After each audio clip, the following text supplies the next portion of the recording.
And now, it's time for another Dice Tower review with Tom Vasel.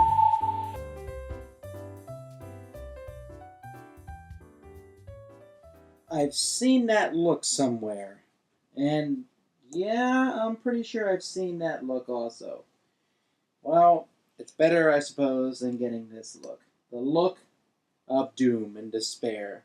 Maybe I got it from my mother, maybe I got it from my teacher, or from someone in charge. I've seen that look. The look would be described as the withering look, and it's the basis for this game, I Dark Overlord, which also includes the game I Dark Master. Basically, the same game in which everybody is playing the form of a servant, except one person who is the Dark Master, and everyone else is a bumbling servant, and they have to give a good reason while they just messed up their master's plan.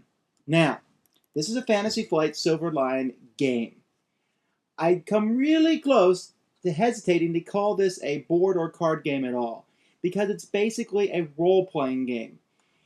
There are some rules, and in fact, the game gives you I Dark Master, which lays down a few more rules for people who can't handle them.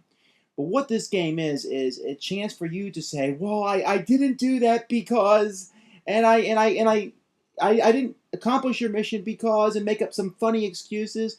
And the less you have people who are concerned about rules, the more fun the game is. It's not a game I want to play all the time, but when you play it with the right people in the right setting, it can be really fun and super funny. One player is chosen as the Dark Overlord. Yeah, that guy. This person is in charge of the game, and they're given the Dark Overlord cards, which they will pass out during the course of the game. Everybody else is one of his underlings, some fear-crazed goblin. Yeah, not a lot of fun.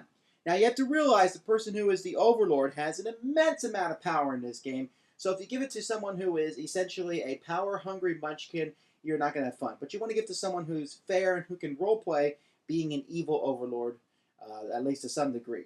Well, everybody who is one of these goblins is going to get cards in their hand, and these are cards that they're going to be using as excuses. Now, there's a couple kind of cards. These are hint cards that they're going to get, and they're also going to get 3 action cards that they'll be drawing. Now, I'm not really sure exactly why there's action cards. I mean, there's 3 different kinds of action cards. There's these cards, Pass the Buck, where you can shift the blame to someone else. There are freeze cards in which you can stop someone else's explanation and give what really happened. And then there's cards that can do either one. So you have these cards in your hand. So the Dark Overlord picks someone, and he says, "How comes you didn't destroy the Halfling's 100th birthday party?" And then he'll say, "Hey, you, Tomric, Goblin, why didn't you do it?" So I quick look at my cards. Okay, what do I got here? I got a huge guard, the annoying insect, and the stone idol. And I'll say, well, I went there, and I can use 3 of these cards. So I'd say, well, I went there, and there was this huge guard. Apparently, the halflings have hired these gigantic humans to defend them. And what was I supposed to do? But Overlord, I was going to do anyway.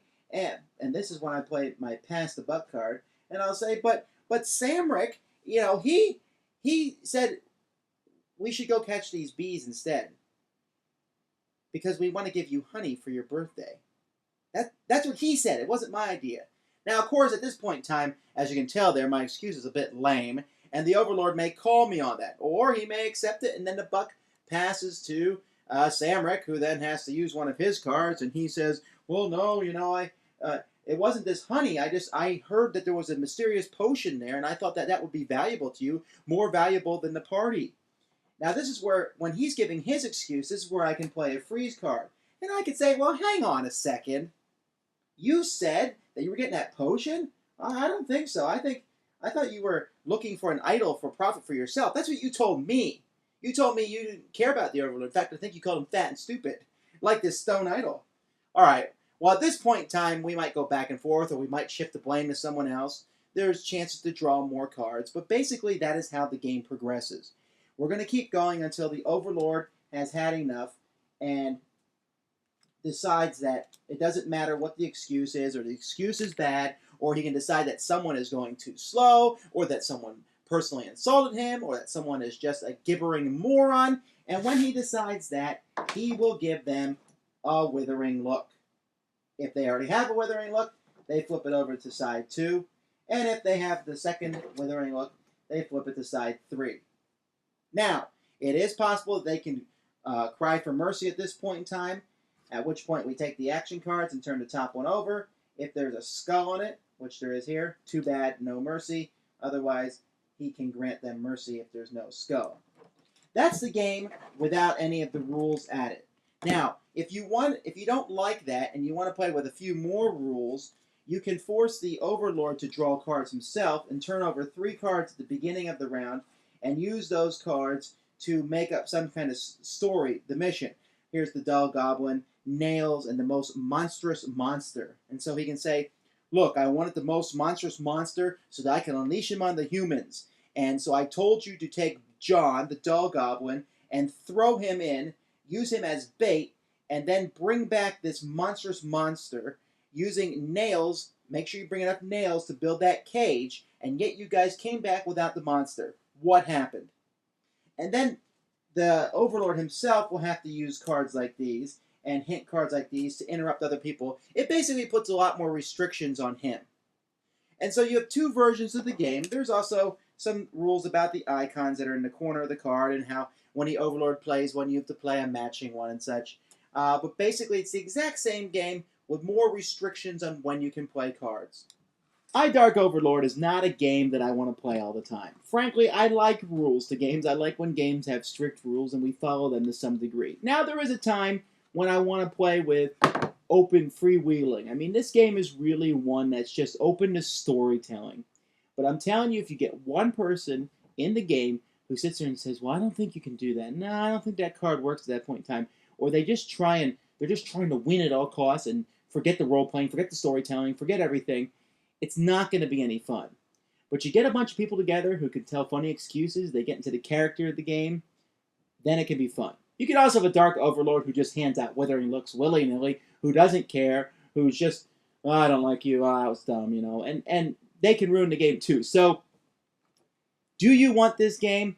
Well, you're going to have to decide that based on the players who you plan to play it with.